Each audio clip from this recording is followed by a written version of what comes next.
problemas que se refieren a la vida, y en este caso pues vamos a hablar del control de la natalidad.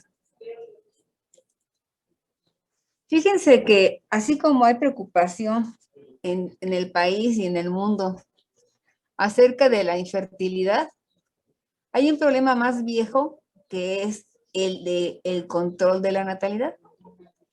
¿Por qué? Pues porque aquí entran muchos intereses sociales, entran intereses de tipo público, de tipo del gobierno, porque tienen un interés muy especial en el tema de la reproducción. Porque esto representa para la sociedad, pues, acuerdos de libertad, de economía, de cultura, respeto a las creencias religiosas de las familias de un país. Pero al país, al poder público, o sea, al Estado, pues le interesa tener un control de la natalidad, porque el que haya muchos niños, pues hay muchos más gastos en salud, más gastos en educación, y todo se dispara. Entonces, lógicamente, al Estado le conviene pues que haya un control de la natalidad humana, ¿sí? Porque esto implica gastos. Nuestro papel como médicos será de bien informar para que las parejas y los esposos decidan libre y responsablemente acerca de su fecundidad, evitando planteamientos ideológicos, religiosos, raciales, económicos. Nosotros como médicos no podemos limitar a una pareja que por su bajo poder adquisitivo, pues limite sus hijos, ¿verdad? No se vale el que yo tenga una familia que las veo con pantalones raídos, con ropa desgastada, con niños flacos, que yo les diga, ¿saben qué? Pues ya párenle, ¿no? Yo tengo que bien orientar, tengo que sugerirles, pues que esto va a ocasionar más gastos en su casa, más gastos en la familia, y entonces, y pues que sus recursos son muy escasos, pero tampoco puedo yo ofenderlos, ni mal orientarlos, y mucho menos limitarlos, ¿no? Yo tengo que evitar los planteamientos religiosos. No les puedo decir, oiga, de qué religión es. Recuerde que pues Dios no le va a dar para que eduque, le dé de comer a sus hijos, ¿no? La gente me va a poder decir, bueno, pues si Dios dijo que los pájaros del campo y los peces del mar no se quedaban sin alimento, pero tampoco puedo plantearles mi postura religiosa, ¿no? Tampoco les puedo decir que pues hay que dejarlo al azar, dejar la naturaleza, ¿sí? Ni decirles que pues confíen en el destino, mucho menos. Simplemente es orientar. Nuestro papel como médicos es orientar. En ningún momento es exigirles, bueno, ya ni siquiera sugerirles. Puede ser que les sugiramos algún método anticonceptivo si ellos acuden con nosotros a pedir una orientación, ¿sí? Entonces, vamos a ver que dentro de los métodos de anticoncepción, pues hay muchos actualmente,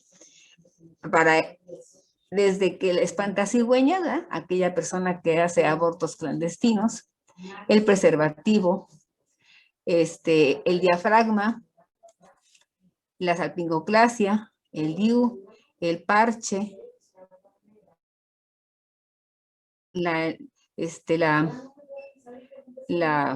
¿cómo se llama? Ay, ya se me olvidó cómo se llama esto. Los anticonceptivos, los inyectables, ¿verdad? Hay muchos métodos actualmente para poder lograr la anticoncepción. Ahora, dentro de los métodos de la anticoncepción hay varios tipos.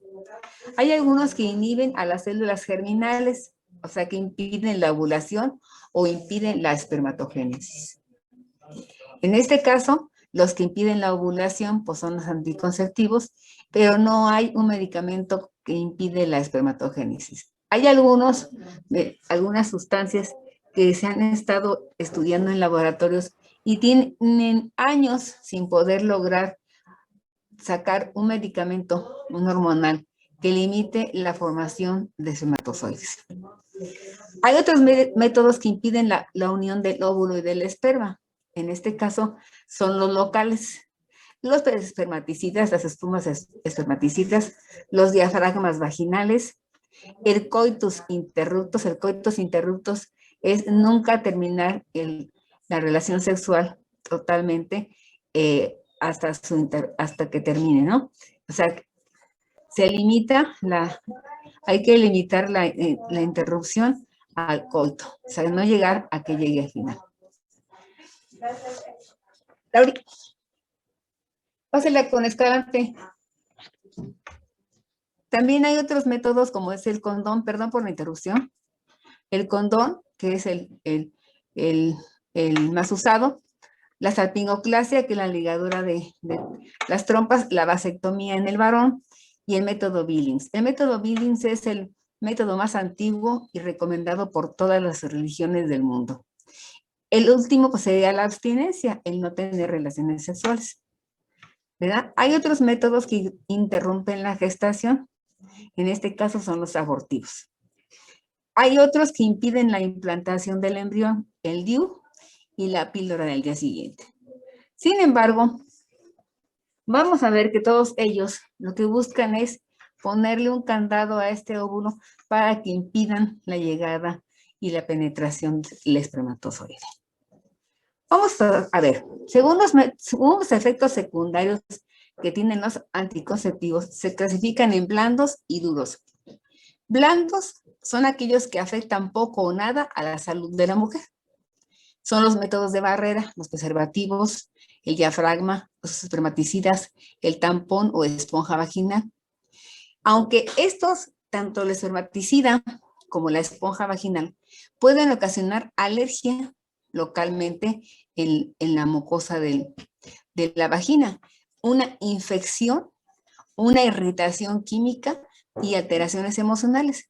¿Por qué pueden provocar alteraciones emocionales? Pues muy sencillo, porque al tener una infección, al tener una irritación, hay un enrojecimiento, una inflamación de la mucosa de la vagina, y esto ocasiona que la mujer rechace por el dolor, porque esto le ocasiona algún malestar, y rechace el coito. Y esto va a traer alteraciones emocionales tanto en la persona como en la buena relación de la pareja, ¿no?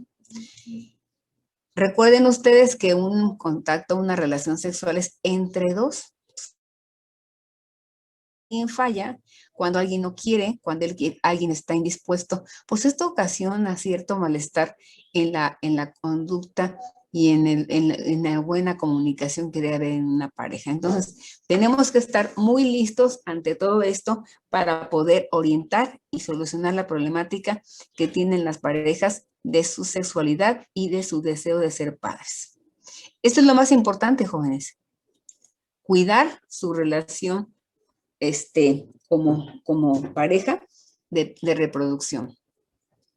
La salpingoclasia, bueno, la salpingoclasia consiste en la interrupción de las trompas de falopio, que están aquí están los ovarios, aquí vemos las trompas, aquí están estas manitas que se llaman fimbrias, que son unas manitas que atrapan al óvulo, lo llevan para acá adentro, para que se anide en el útero. Entonces aquí al romper, al ligar, cortar, al principio nada más se hacía el nudo, pero actualmente como hubo muchos casos en los cuales el nudo se absorbía por las propias células fagocitarias del organismo, lisaban, deshacían esta ligadura y entonces volvían a dejar permeables a las trompas. Entonces hubo muchas demandas por este tipo de método. Se aplicaba una banda plástica o una banda de un hilo que se suponía que era permanente para que esto quedara totalmente fluido. Ahora se ligan ambos cabos, ya que están ligados los cabos, se corta para que haya interrupción realmente. Aunque estos hilos se deshagan, nunca volverán a tener permeabilidad, ¿sí? Ese es el chiste del método actual, moderno, modificado, de la salpingoclasia. Entonces, Esos son los métodos blandos, son los que menos problemas provocan, tanto hormonales y a la salud física de la mujer como a la salud mental de la pareja. Los anticonceptivos duros interfieren fisiológicamente y producen efectos secundarios que alteran la salud. Por ejemplo, los esterilizantes como la vasectomía, como la salpingoclasia, pueden ocasionar peritonitis, o sea, una infección de todo el peritoneo, perforación intestinal a la hora que voy a hacer la salpingoclasia, le doy un llegue allí al intestino, de lo que estoy buscando las trompas para poder ligar, no me fijo y puedo tocar el intestino y perforarlo. Entonces, en este momento puede haber alguna complicación que afecte realmente la salud de la mujer. Y entonces, el granuloma es aquel granito, o sea, como que es el granuloma es una cicatrización anormal de cualquier endotelio. Por ejemplo, de la epidermis, cuando hace uno una sutura, jamás sabemos si va a quedar como una línea o va a quedar como una plasta y una cicatriz muy fea, se forma un granuloma. Entonces, en ocasiones, en los hombres se puede llegar a formar realmente un, este, un, un granuloma espermatocítico, o sea que al ligarle a él, hacerle la vasectomía del conducto deferente, puede llegar a formarse allí con una pequeña atrapamiento y formar un granuloma espermatocítico. La eficacia de estos métodos, pues lógicamente es del 100%. ¿Por qué? Porque puede haber muy pocas fallas. Hay fallas de 1 en 100 y del 5 en 1000. Son métodos muy seguros, pero también en ocasiones pueden ser muy dañinos. Entonces, los métodos anticonceptivos en total son el preservativo masculino, la píldora, la intervención quirúrgica, el DIU, el anillo vaginal y el parche. Actualmente casi no se usan los parches, pero sí se usan los inyectables, que aquí faltaron los inyectables, ¿verdad? El inyectable es muy seguro, pero sí puede ocasionar algunos tipos de hemorragias intermenstruales, que también esto puede llegar a agotar a la sangre de las señoras. Muy bien, entonces, los anticonceptivos orales, vamos con las pastillitas. Son píldoras de hormonas sexuales femeninas que alteran el ciclo sexual, provocando una no ovulación. Su eficacia es del 94 al 99%. Sus daños son alteración del metabolismo lipoproteico. ¿Qué cosa quiere decir? Aquella mujer que toma durante muchos años un anticonceptivo oral puede tener alteraciones del metabolismo de las grasas y de las proteínas. ¿Qué es lo que va a ocasionar? Pues que se hagan barrigoncitas, que se hagan gorditas, así como vayan perdiendo un poquito la curva, se hacen así más gorditas. Y también daña la íntima de las venas, o sea, daña los endotelios de los vasos venosos. Y esto va a ocasionar alteraciones en la reproducción. ¿Por qué? Porque se le limita a la mujer el uso de las pastillas anticonceptivas, el uso de los hormonales inyectables, precisamente porque ya le ocasionó un daño tan importante en sus venas, provocando una insuficiencia venosa periférica en las piernas o comúnmente varices. A veces las varices llegan a ser tan importantes que se le tiene que limitar a la mujer su reproducción en forma permanente por el daño que han tenido ya sus vasos periféricos de tipo venoso. ¿Sí? Entonces, los abortivos tempranos. ¿Cuáles son los abortivos tempranos? Son aquellos que impiden la anidación del embrión, con lo que se producen microabortos o abortos tempranos. Ningún médico, cuando sale de la escuela, como en este caso ustedes, saben que el DIU es un abortivo temprano. Jamás nos lo dicen en la escuela, para que no les tengamos miedo a la colocación de un DIU, para que no le digamos a la señora, le estoy aplicando un abortivo, ¿eh? O sea, pues sí, es un abortivo porque impide la anidación. Y al estar allí inflamado y ocupando el lugar, pues hace que se expulse el embrión y eso es un aborto. También la pastilla del día siguiente es otro abortivo. ¿Por qué? Porque la pastilla del día siguiente tiene verdaderas bombas atómicas de tipo hormonal que impiden la anidación y entonces provocan pues que sea expulsado ese embrión y también puede ser considerado como un abortivo temprano. Jamás se nos dice para que nosotros no se los digamos a los pacientes y las pacientes no tengan miedo. Nosotros como médicos debemos saberlo para poder bien orientar que ese es nuestro papel efectivamente como médicos que vamos a atender a las mujeres y a las parejas en una relación sexual para que tengan su sexualidad bien protegida y bien. Los efectos secundarios psicológicos son los más graves, ¿sí? Porque las mujeres entonces se sienten seguras y al sentir cierta seguridad, pues ellas se sienten muy libres y esto va ocasionando a la larga cierta frigidez, cierta depresión, pérdida de la libido y disminución en el deseo de mantener relaciones sexuales. Pues están hartas, ¿sí me entienden? Ya están tan, digamos, maltratadas mentalmente que ya caen en la depresión y en la frigidez. Y frigidez es no tener ningún tipo de satisfacción sexual, no tener ningún tipo de felicidad ni de sentir satisfacción en un acto sexual. Todos ocasionan cambios en la motivación y en el significado de la sexualidad. Esto es lo más importante. Cuando hay pérdida y hay cambios de la motivación o del significado de la sexualidad, cae la persona en depresión, cae la persona en frigidez, esto puede ser un mal pronóstico para la conducta, creándose un psiquismo egocéntrico, pensar solamente en mí y no me importa lo demás, ¿sí? Entonces, tampoco porque en una relación humana entre parejas, pues debe haber una comunicación, ¿verdad? Y lógicamente esto va a repercutir en la educación de los hijos y en la estabilidad familiar, determinando que no progrese la perfección del amor entre la pareja y la familia. Al final, pues va a haber una disgregación familiar. Es como si fuera un círculo que me va llevando hasta ese momento. También se llega a perder la identificación que debe haber entre la sexualidad y la vida, perturbando el psiquismo con la falta de respeto a la vida.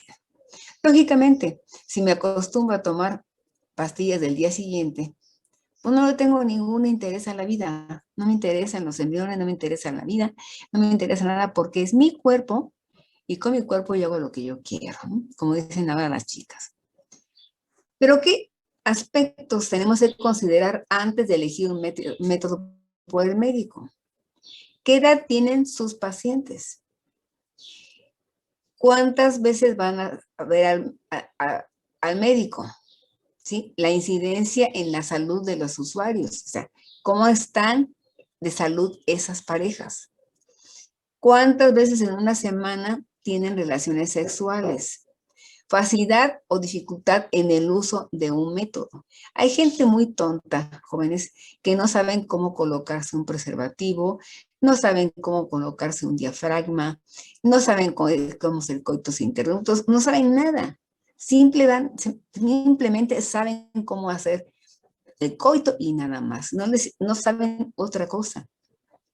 Necesidad de educación para el uso del método anticonceptivo. Tienen que valorar si esas personas están totalmente en la ignorancia acerca de los métodos anticonceptivos y si vamos a usar un método natural o vamos a utilizar un método artificial.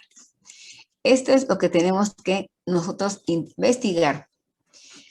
La necesidad que tienen de servicios de salud. ¿Qué tal que viven en el cerro y bajaron al pueblo a consultarlos a ustedes? Y ustedes le dan una orientación y se van al cerro otra vez y tardan como 2 años en bajar del cerro a volver. Y entonces no saben qué pasó, no saben si están bien haciendo buen uso de ese medicamento, de ese método, y puede haber ya problemas de salud graves cuando ellos regresen con ustedes, ¿sí? ¿Qué tanta resistencia o aceptación cultural tienen hacia los métodos que ustedes están sugiriendo? ¿Cuál sería su resistencia moral? El impacto económico que va a ocasionar en la adquisición del producto. Ustedes como médicos, muchos médicos extienden su receta y no les importa cuánto gaste el paciente. Pues gran error, jóvenes. Ustedes deben de conocer a sus familias, deben de conocer a sus pacientes, saber cómo viven, saber cómo comen para poder orientar en productos caros o en un medicamento de más fácil acceso económico. El médico debe cuidarle la bolsa al paciente, no cuidarla para robársela, la bolsa, sino cuidar para que le alcance para surtir su medicamento, para terminar su tratamiento y que alcance para que me pague mis honorarios. ¿Sí me entienden? Nuestro papel como médicos no es desgastar económicamente a la familia ni al paciente, es cuidar su salud, pero también tenemos que cuidar nuestra propia profesión, ¿sí? ¿Qué tan reversible o irreversible es el método? Fíjense cuántas cosas tenemos que considerar antes de indicar cualquier método anticonceptivo. No va a llegar la señora con ustedes porque llegan solas, nunca llegan con la pareja. Mal hecho, porque dijera mi maestro cuando yo fui estudiante como ustedes, mi maestro me dijo, jamás deberían ustedes de aceptar en el consultorio a una mujer sola para el control de la natalidad. La mujer no hace los hijos solos, los hace en pareja, entonces debe de estar la pareja allí. Eso es lo que impide que seamos un país del primer mundo. Seguimos siendo tercermundistas. Las mujeres son las que cuidan cuántos hijos tienen, si los tienen o no los tienen, con quién los tienen, qué les dan de comer. ¿Por qué? Porque somos países totalmente en el que la voz de la mujer no vale, y el hombre llega y pone y tan fin de la historia. Y ande como quieras, ¿no? Entonces, pues no, la pareja tiene que estar presente en la conducta, en la consulta, tanto de control de la natalidad como en el control prenatal cuando van a tener un hijo, ¿no? Entonces, pónganse muy listos, jóvenes, en esto. No es tan difícil la elección si la pareja está bien informada. Si ustedes bien informan a sus pacientes, no va a ser difícil la elección. De acuerdo a que son dos los que deciden siendo sensibles a las necesidades y deseos mutuos. Son dos, hombre y mujer. Y el médico los asesora en forma de vida, conociendo a sus pacientes, lo que les digo. Tienen que conocer las historias clínicas y explorarlos físicamente para saber cómo están. Y ustedes puedan elegir la mejor opción y orientar en cuál es la mejor opción para ellos.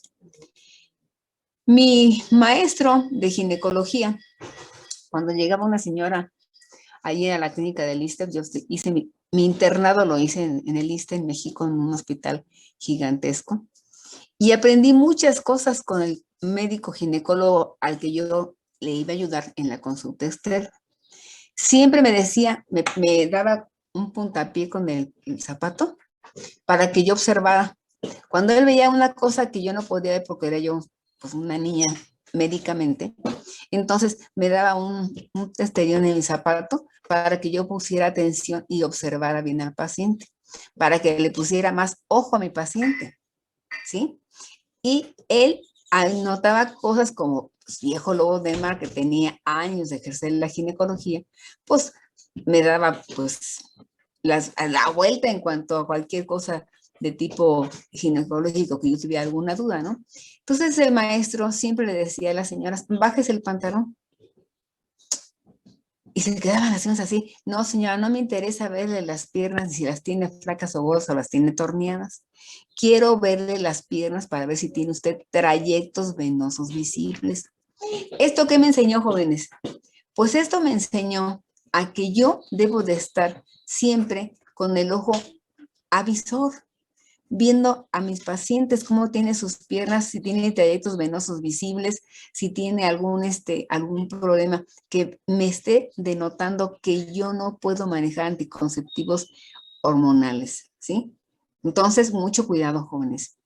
Entonces también le decía, levántese la falda pues, para verle las piernas, ¿no? Entonces me decía a mí, ¿cómo ves? ¿Le damos un anticonceptivo hormonal? No, pues sí, ¿por qué no? Y él me decía eso, ¿verdad? Hay que tomarle la TA para ver si no son hipertensas. Hay que ver si son personas obesas que tienen a estar gorditas, pues tampoco les podemos mandar un anticonceptivo hormonal porque esto va a aumentar su problema de obesidad, ¿sí? Hay muchas cosas que hay que investigar y hay que preguntar, pero esto se logra con una buena interrogación, una buena historia clínica. ¿Cuáles son las conclusiones? La mayoría de los moralistas piensa que la anticoncepción no entra en conflicto con la naturaleza siempre y cuando se practique para promover la paternidad responsable. Y es condenable cuando se impone por gobiernos, por organismos o por personas con poder, pues va en contra de la dignidad de la persona. ¿Cuál es la conclusión? La conclusión, como siempre, será el respeto a la persona, el respeto a la pareja, respeto a la dignidad de la familia y que no puede haber ningún gobierno que me imponga, ninguna institución que me imponga a hacer lo que está en contra de la naturaleza de las personas. Eso es nuestro papel, jóvenes, precisamente. La conciencia es el juicio práctico o es el dictado de la razón, por lo cual uno juzga lo que aquí y ahora debe hacerse porque es bueno, ¿sí? Como les he dicho, la propia conciencia va a ser mi juez, es quien me va a acusar, ¿sí? Y el médico debe guiarse por las normas morales y objetivas. Siempre mi conciencia es la única ley que voy a tener para poder guiar mis acciones como médico. De ser unas decisiones morales y basados lógicamente en la ética. No puede ser de otra manera, ¿sí? Entonces, dice, requisitos de la conciencia honesta de nosotros. Buena disposición. El médico siempre debe estar dispuesto. Debe tener un espíritu de receptividad, de escuchar, de atender, de ver a la cara, no estar consultando el teléfono celular ni la máquina infernal computadora. Debo de atender frente a mi paciente.